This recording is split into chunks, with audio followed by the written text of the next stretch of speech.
Hello everyone. In this video I will explain section 13 and section 14, section 44A of the Civil Procedure Code. What is foreign judgment? When foreign judgment will be conclusive, when not, and what is the presumption? Presumption with respect to foreign judgment. अब section 2 clause 5 हमेशा इसके साथ देखिएगा and section 2 clause 6. Section 2 clause 5 defines the foreign code, what is foreign code, and section 2 clause 6 foreign judgment. कुछ भी नहीं है इसमें. हम मेन प्रोविजन पे आते हैं. सेक्शन 13. सेक्शन 13 कहता है when foreign judgment shall not be, when foreign judgment will not be conclusive. कब फॉरेन जजमेंट कॉन्क्लूसिव नहीं होगा? It means generally foreign judgment conclusive होगा. A foreign judgment shall be conclusive. Language section 13 की यही है. It means कि generally अगर किसी भी पार्टी के पास फॉरेन जजमेंट है तो वो इंडिया में कैसा माना जाएगा? वो कॉन्क्लूसिव माना जाएगा. कॉन्क्लूसिव का मतलब फाइनल, आप उसको रिबट नहीं कर सकते. हम कभी भी किसी चीज़ को कॉन्क्लूसिव कहते हैं, it means that rebuttal is not possible. No party can produce evidence to rebut the conclusivity of foreign judgment. कोई भी कह नहीं सकता कि ये गलत जजमेंट है. इंडियन कोर्ट उसको कॉन्क्लूसिव मानेगी, इंडियन कोर्ट उसको फाइनल मानेगी. प्रोवाइडेड दैट जिस मैटर पे आप वो फॉरेन जजमेंट लाए हैं, that matter directly heard and adjudicated by the foreign court. It means that जिस मैटर पर, जिस डिस्प्यूट पर, जिस इशू पर आपके पास फॉरेन जजमेंट है, that issue must be directly raised before the foreign court. वो इशू उन पार्टीज़ के द्वारा कोर्ट प्रोसीडिंग के दौरान डायरेक्टली उठाया गया हो, प्रत्यक्ष रूप से उठाया गया हो.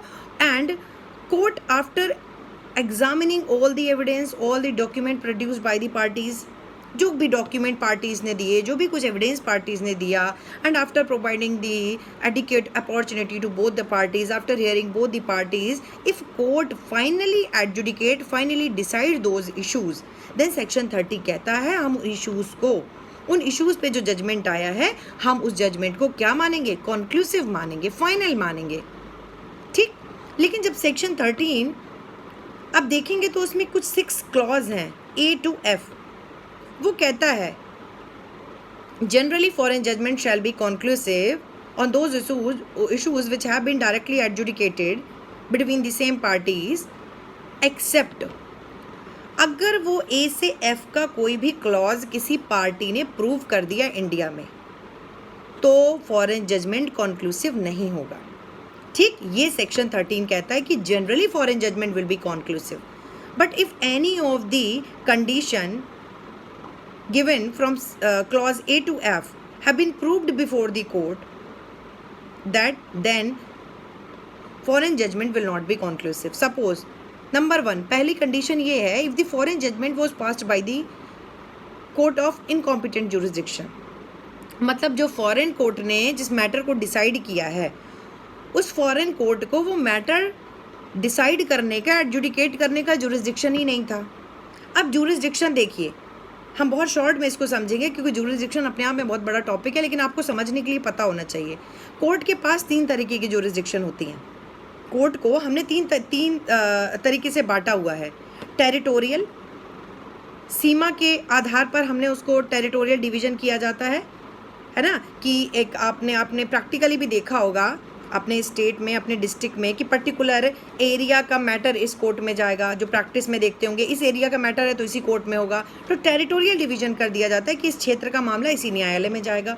उसके बाद होता है पिक्यूनरी जुरिस्डिक्शन, धनराशि के आधार पर कि भाई इतने लिमिट तक का मैटर इस कोर्ट में जाएगा, 25,000 तक का मैटर इस कोर्ट में जाएगा, 50,000 का मैटर इस कोर्ट में जाएगा, मोर देन 50,000 इस कोर्ट में जाएगा, 2 लाख की जुरिस्डिक्शन इस कोर्ट के पास है. तो ये हो गई पिक्यूनरी जुरिस्डिक्शन. इसी तरीके से एक जुरिस्डिक्शन होती है सब्जेक्ट मैटर जुरिस्डिक्शन, कि उस कोर्ट को सब्जेक्ट मैटर की जुरिस्डिक्शन थी कि नहीं. आपने देखा होगा कुछ स्पेशल कोर्ट्स क्रिएट की हो जाती हैं. इनकम टैक्स का matter income tax special tribunal में, फैमिली का मैटर फैमिली कोर्ट में, इलेक्शन का मैटर इलेक्शन ट्रिब्यूनल में, उसके लिए अलग है. डोमेस्टिक वायलेंस, SC ST का उनकी स्पेशल कोर्ट्स अगर बनाई हुई हैं.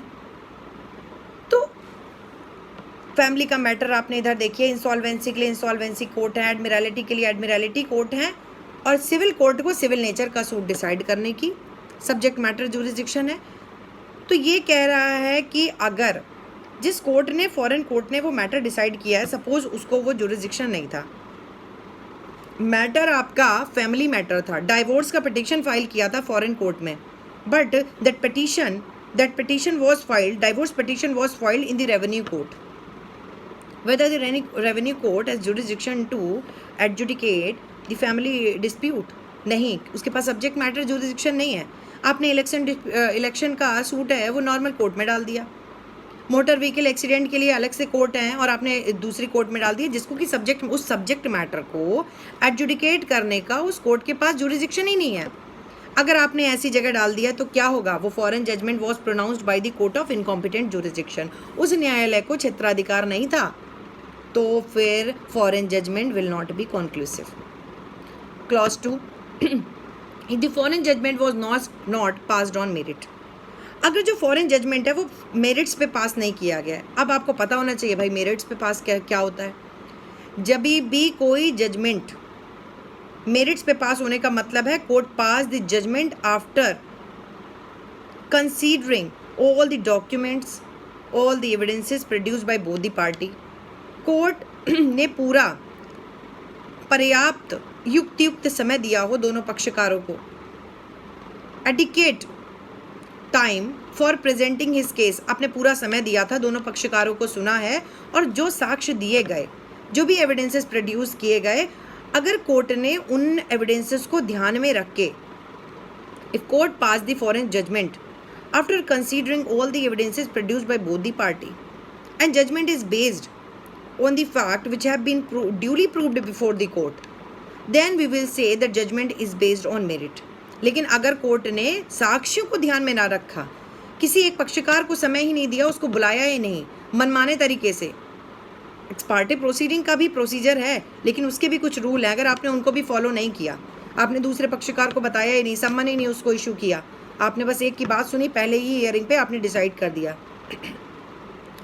तो हम कहेंगे that foreign judgment was not passed on merit and then this foreign judgment will not be conclusive. ऐसे ही एक क्लॉज और है जहाँ पर कहता है foreign judgment applied the wrong international law, जो इंटरनेशनल लॉ उस केस में अप्लाई होना चाहिए था वो आपने अप्लाई नहीं किया, और there may be a situation that you applied any Indian law, any wrong Indian law, जो लॉ अप्लाई होना था इंडिया का वो आपने अप्लाई नहीं किया, और जो इंटरनेशनल लॉ अप्लाई कर दिया वो होना नहीं था, आपने गलत तरीके से कर दिया। अगर ये भी कोई पक्षकार बता देता है तो यहाँ पर गलती न्यायालय की होती है, ना कि पक्षकारों की।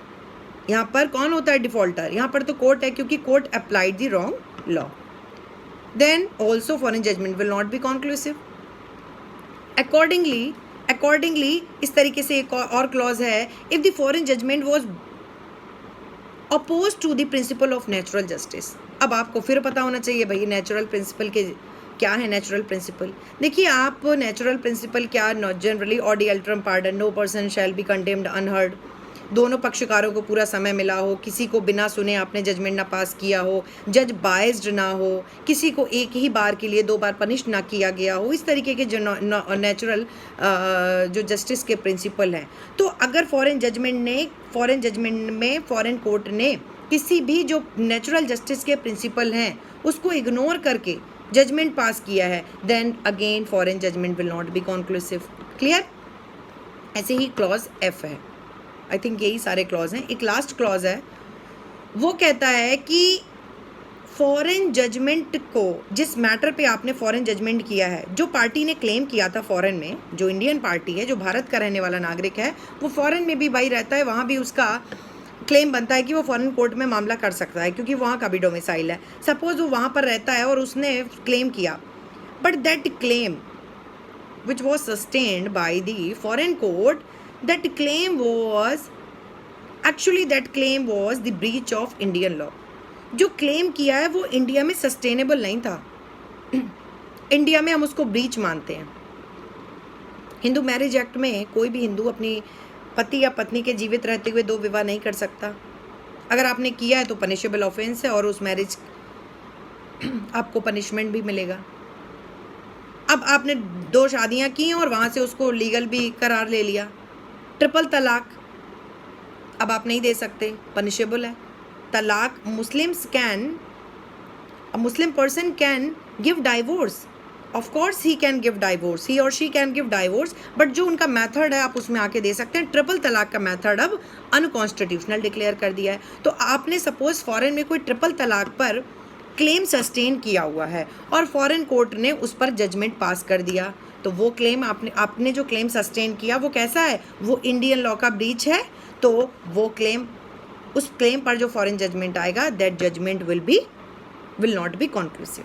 तो ये है सेक्शन 13, कहता है कि generally foreign judgment will be conclusive, but if any of the condition proved before the court, और कौन प्रूव करेगा, पार्टी करेगी भाई, जिसके अगेंस्ट ये जजमेंट आया है वो पार्टी कोर्ट के सामने प्रूव करेगी. If that party prove before the court then any of the condition exist, then foreign judgment will not be conclusive.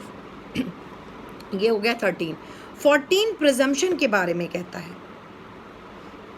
अब प्रिजम्पशन सेक्शन 14 का कहता है कि the moment certified copy of the foreign judgment produced before the court, then court will presume that the foreign court passed the judgment accurately and genuinely. ये presumption कहाँ से आती है, section 86 of the Indian evidence act. अगर आप 86 में देखेंगे वहाँ पे लिखा है फॉरेन कोर्ट्स के द्वारा पास की गई जो फॉरेन जजमेंट है उनकी सर्टिफाइड कॉपी अगर कोई प्रोड्यूस करता है तो उस सर्टिफाइड कॉपी को देखकर ही कोर्ट ये प्रिज्यूम कर लेगी कि उस फॉरेन कोर्ट ने एक्यूरेटली और जेन्युइनली जजमेंट पास किया था. तो always section 14 always read with section 86 of the Indian evidence act. अगर आप मेंस में ऐसे लिखते हैं, देखिए सबको ये सारे प्रोविजन नहीं पता है, लेकिन अगर आपको पता है और आप उसको मेंस में लिखें, ये आपको याद भी रहना चाहिए. ये तभी याद रहेगा जब आप अपने बेयर एक्ट के ऊपर ये मेंशन कर लेंगे साथ साथ, और आप कितनी बार रिवाइज करते हैं इस चीज़ को. ठीक है, तो ये जो प्रिजम्पशन सेक्शन 14 कह रहा है ना कि सर्टिफाइड कॉपी, फॉरेन जजमेंट की सर्टिफाइड कॉपी प्रोड्यूस करने से कोर्ट मान लेगी कि फॉरेन कोर्ट को कॉम्पिटेंट की फॉरेन जजमेंट वाज कॉन्क्लूसिव. ये कहाँ से आया, क्योंकि सेक्शन 86 में कहता है इंडियन एविडेंस एक्ट में कि वो जजमेंट एक्यूरेटली एंड जेन्युइनली पास किया था. और सेक्शन 14 में ही एक लाइन लिखी है, except the want of jurisdiction proved by the records. इसका मतलब कि जनरली तो कॉन्क्लूसिव होगा, बट ये कॉन्क्लूसिवनेस की प्रिजम्पशन तब ड्रॉ नहीं किया जाएगी जबकि आप ये प्रूव कर दें कि कोर्ट को जुरिसडिक्शन नहीं थी. अब देखिए तरीका क्या है, कैसे ये प्रूव होगा, कौन प्रूव करेगा. जैसे ही आपके पास फॉरेन जजमेंट आता है किसी पर, अब इसका एग्जीक्यूशन अगर आप देखेंगे, एग्जीक्यूशन के साथ ये प्रिजम्पशन आप देखिएगा कि प्रैक्टिकली कैसे होगी. सेक्शन 44 और 44A में, सेक्शन 44A में दिया हुआ है प्रोसीजर एग्जीक्यूशन का कि कैसे एग्जीक्यूशन होगा फॉरेन जजमेंट का.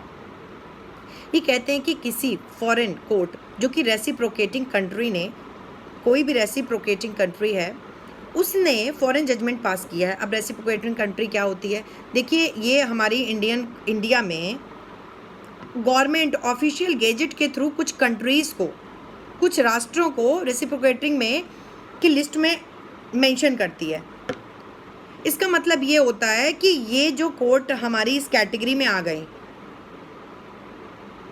हम उनको और वो हमको हेल्प करेंगे in the execution of decrease.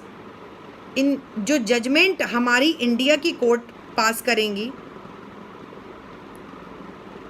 तो हमारी इंडियन कोर्ट का जजमेंट वहाँ पर एग्जीक्यूट हो सकेगा और वहाँ की कोर्ट्स का जजमेंट हमारे यहाँ एग्जीक्यूट हो सकेगा. तो we will reciprocate each other in the execution of judgment. ये होती हैं रेसिप्रोकेटिंग कंट्रीज़. तो अगर किसी भी ऐसी कंट्री ने फॉरेन जजमेंट पास किया है तो इंडिया में उसको विद इन 3 ईयर वो व्यक्ति जिसके पास फॉरेन जजमेंट की कॉपी है वो सर्टिफाइड कॉपी लाएगा और with in 3 year he may execute the decree. और किसी भी डिस्ट्रिक्ट कोर्ट में, इंडिया के किसी भी डिस्ट्रिक्ट कोर्ट में, भाई जहाँ वो जनरली एग्जीक्यूट कर सकता है, जहाँ वो रहता है, जहाँ वो काम करता है, इस तरीके का जो एग्जीक्यूशन के रूल हैं, भाई आप वहाँ के डिस्ट्रिक्ट कोर्ट में आइए and that district court will execute the decree in the same manner as the district court itself pass the decree. कोई फ़र्क नहीं पड़ेगा वो फॉरेन से आए क्योंकि वो रेसिप्रोकेटिंग कंट्री से है. ठीक, ये 3 साल के अंदर करेगा. अब देखिए, suppose mister A got the decree against his wife W. Mr. A got the decree in the suit in the petition of divorce. Mister A ने अपनी वाइफ डब्ल्यू के अगेंस्ट में एक केस किया था डाइवोर्स पिटीशन फॉरेन में, reciprocating country थी वो, और आप वहाँ से फॉरेन जजमेंट ले आए, आपके पास सर्टिफाइड कॉपी है। तो आप 44A के साथ देखिए क्या भाई इंडिया में एग्जीक्यूशन के लिए आप आएंगे। इंडिया में आप एग्जीक्यूशन के लिए आए, तो जैसे आप एग्जीक्यूशन के लिए आए तो इंडियन एविडेंस एक्ट आप याद करिए, जिन लोगों ने पढ़ा है, जिन्होंने नहीं पढ़ा है वो जान लें कि जब भी जो भी व्यक्ति कोर्ट में आएगा बर्डन ऑफ प्रूफ तो उसी के ऊपर होगा कि आप जो बात कह रहे हैं उसको प्रूफ करिए। तो आप कह रहे हैं आपके पास फॉरेन जजमेंट है, तो you have to prove the certified copy of the foreign judgment. आपको वो फॉरेन जजमेंट की कॉपी प्रोड्यूस करनी पड़ेगी। तो जो हस्बैंड है वो फॉरेन जजमेंट की सर्टिफाइड कॉपी कोर्ट में प्रोड्यूस करेगा। अब आपने अभी पढ़ा 13 और 14 में कि फॉरेन जजमेंट की सर्टिफाइड कॉपी होने से कोर्ट उसको कॉन्क्लूसिव मान लेगी। लेकिन ध्यान रखिए, court will raise the presumption of conclusiveness after giving the opportunity to the opposite party. भाई अगर आपने एक बार कॉन्क्लूसिवनेस की प्रेजम्पशन ड्रॉ कर ली तो ये 6 क्लॉज कहाँ आएंगे? वो कैसे बता पाएगा कि कोर्ट के पास कॉम्पिटेंट ज्यूरिसडिक्शन नहीं थी, कोर्ट ने नेचुरल प्रिंसिपल को फॉलो नहीं किया था, मेरिट पर नहीं था? इसके लिए तो आपको अपोजिट पार्टी को टाइम देना पड़ेगा ना। तो जैसे ही प्लेंटिफ जो कि एग्जीक्यूट कराना चाहता है वो आएगा इंडिया में, सर्टिफाइड कॉपी आप वो लगाएगा अपने प्लेंट के साथ में, तो आप दूसरी पार्टी को पूरा टाइम देंगे कि if you have any objection, if the defendant has any objection then she may, he और शी में, अब यहाँ पर उसकी वाइफ है तो शी में रेज ऑब्जेक्शन। अगर उसने जो ऑब्जेक्शन रेज किए A to F में कहीं जगह आ गए, अगर वो कहती है the court was not competent to grant the foreign judgment, एक मुझसे क्लॉज मिस हो गया है, if the foreign judgment was passed due to fraud, मतलब अगर उस पार्टी ने फॉरेन जजमेंट लेने में फ्रॉड किया हो, मतलब आपके सामने गलत तथ्य रख दिए हो फॉरेन जजमेंट के सामने, है ना, फॉरेन जजमेंट के सामने गलत फोर्ज कोई वीडियो, गलत वीडियो रख दी गई हो, एडिटिंग करके कोई गलत फोर्ज डॉक्यूमेंट कोर्ट के सामने प्रोड्यूस करिए हो, तो भी फॉरेन जजमेंट जो है वहाँ पर कंक्लूसिव नहीं होगा। एक क्लॉज ये रह गया था। तो मतलब अगर डब्ल्यू उसकी वाइफ कहती है कि भाई मेरे साथ फ्रॉड हुआ था कोर्ट में, वहाँ पर आपने फोर्ज डॉक्यूमेंट प्रोड्यूस किए, मेरे गलत फोर्ज डॉक्यूमेंट लगाए हैं, जो भी आपने वीडियो क्लिप या जो भी डॉक्यूमेंट कोर्ट में प्रोड्यूस किए हैं, जो एविडेंस जो विटनेसेस भी प्रोड्यूस किए वो सही नहीं है, फ्रॉड करके ये जजमेंट लिया है, तो आपको ये पूरा कोर्ट टाइम देगी कि you may raise the objection and you have to prove. अगर आप कोई ऑब्जेक्शन रेज कर रहे हैं तो burden of proof will lie the defendant, तो burden of proof will lie upon the defendant, he has to prove before the court the aforementioned objection, जो भी उसने उस केस में रेज किए होंगे। अगर उसने कोई ऑब्जेक्शन रेज नहीं किया या जो ऑब्जेक्शन रेज किए हैं वो सस्टेन नहीं कर पाया, वो सक्सीड नहीं हुआ, वो प्रूव नहीं कर पाया, बस उसने कह दिया, लेकिन वो न्यायालय के सामने रिकॉर्ड्स में प्रूफ नहीं कर पाया अपने ऑब्जेक्शन को, तो फिर फॉरेन जजमेंट कॉन्क्लूसिव होगा। अगर then court will raise the presumption of conclusiveness, लेकिन अगर उसने कोई भी 6 में से कोई भी क्लॉज प्रूव कर दिया कि भैया कोर्ट कॉम्पिटेंट नहीं थी, ठीक है, मेरिट पर नहीं पास था, नेचुरल प्रिंसिपल नहीं उसने फॉलो किए थे, then definitely that foreign judgment will not be conclusive. ये आपका फॉरेन जजमेंट का तरीका है पढ़ने का। इस तरीके से आप मेंस में एक एक क्लॉज को देखिए। मेंस का मतलब ये नहीं है आपने बैराक छाप दिया। क्या होता है ज्यूरिसडिक्शन का मतलब? अगर किसी भी कोर्ट को सब्जेक्ट मैटर ज्यूरिसडिक्शन नहीं होती तो उसको हम बोलते हैं inherent lack of subject matter jurisdiction, और जब कोई भी कोर्ट ऐसी डिक्री पास करती है तो वो वॉइड होती है।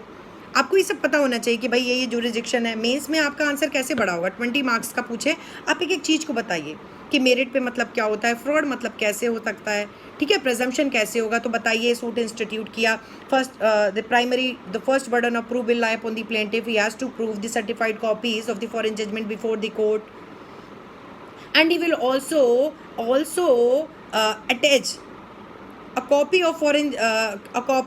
from the foreign court that कि क्या कोई पोर्शन इस फॉरेन जजमेंट का एग्जीक्यूट हो चुका है। अगर वो एग्जीक्यूट हो चुका है तो इंडिया में उस पोर्शन को छोड़ दिया जाएगा। जैसे कोई मनी डिक्री है, सपोज है ना, मनी डिक्री है, आपको 1 लाख की मनी डिक्री आपने फॉरेन कोर्ट से ली, जिसको कि आप इंडिया में एग्जीक्यूट कराना चाहते हैं, उसमें से 25,000 फॉरेन कोर्ट ने आपका वहीं एग्जीक्यूट करा दिया था, तो आप वो भी आप साथ में लगाइए, तो इंडिया में आप केवल 75,000 का ही एग्जीक्यूशन होगा।